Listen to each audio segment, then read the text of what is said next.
Hi, how you doing? I'm Bill from Rodtech, Bill Brown, and been in this building here for 28 years. And it's been a pleasure, actually. I've had some great customers, and I've been doing this all my life, so it's really special to have my own place doing what I love to do.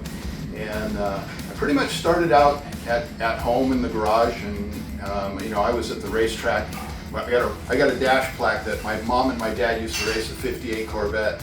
And I've got a dash plaque from when I was 3 weeks old. It was my first race.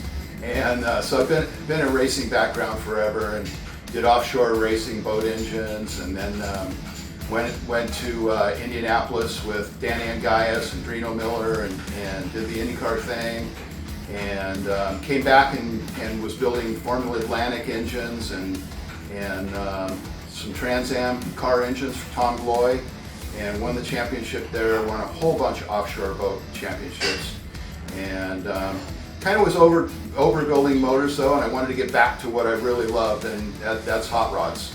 And so I did that, and long story short, moved in here and been here a long time, and built some great cars, great customers, and I've got a good reputation around town for being able to fix anything. And I don't say I can fix anything. Sometimes I'll say it's cost prohibitive. You don't want to fix that.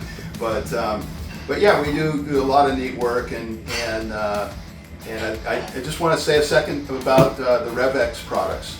I can't tell you how many times we've used their products, mainly for their zinc additive, their fuel additive. We love the oil additives a lot. Everybody knows you've got a lot of problems these days with cams going flat.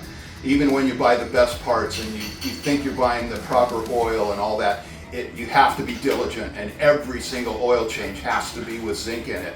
And I found by far the best lubricating stuff is the RevX. And I was here when they tore apart that motorcycle that ran without any coolant in it for the half a day with pro riders riding it, and we tore it apart here in the shop, and it was unbelievable. There was no damage. I mean, it cooked the valve springs and a few things, but never stopped running, and it was pretty remarkable. So we've been using this stuff ever since, and before too.